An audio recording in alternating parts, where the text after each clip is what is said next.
Let's get a voice from the House. Texas Congressman August Pfluger is here with me in studio. Congressman, it's great to see you. Great to see you as well. Thank you so much for being here. Look, you did your work in the House. You passed this bill before Memorial Day. What are you thinking when you hear your colleagues in the Senate talk like this?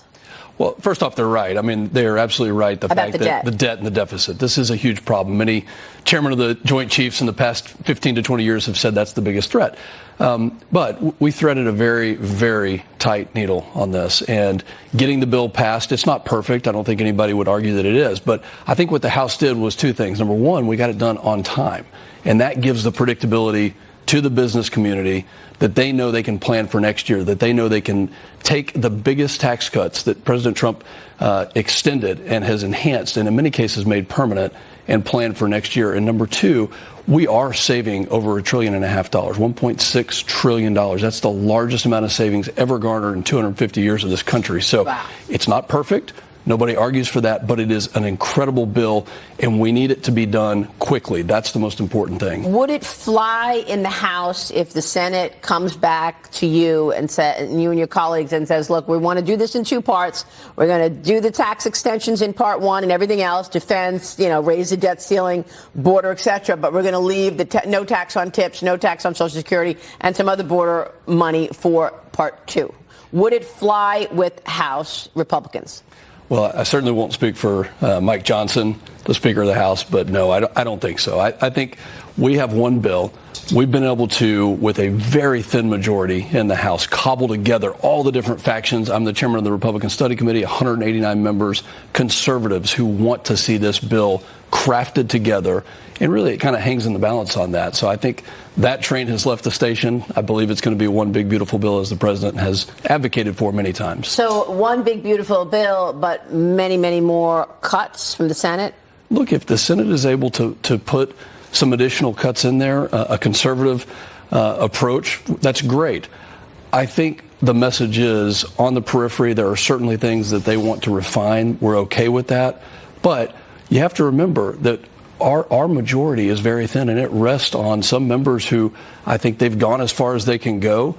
Again, as chairman of the largest conservative caucus in Congress, I would be happy with many more cuts. Yeah. But what about all these green subsidies from the Inflation Reduction Act? That's what some people are complaining about as well. I mean, you represent the largest capacity in America for oil and gas drilling in the Permian Basin. And we've talked about the incredible opportunity for oil and gas. Why all of these subsidies for other things, these green energy subsidies? Is it because your colleagues complained about job losses? Why are they still in there?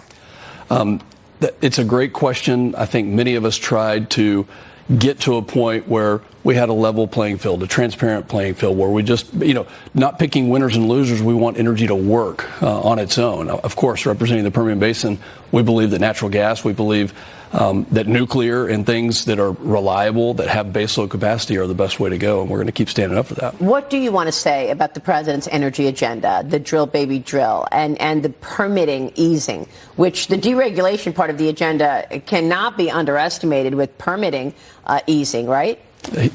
He is right. We need to unleash American energy. We need to have energy dominance.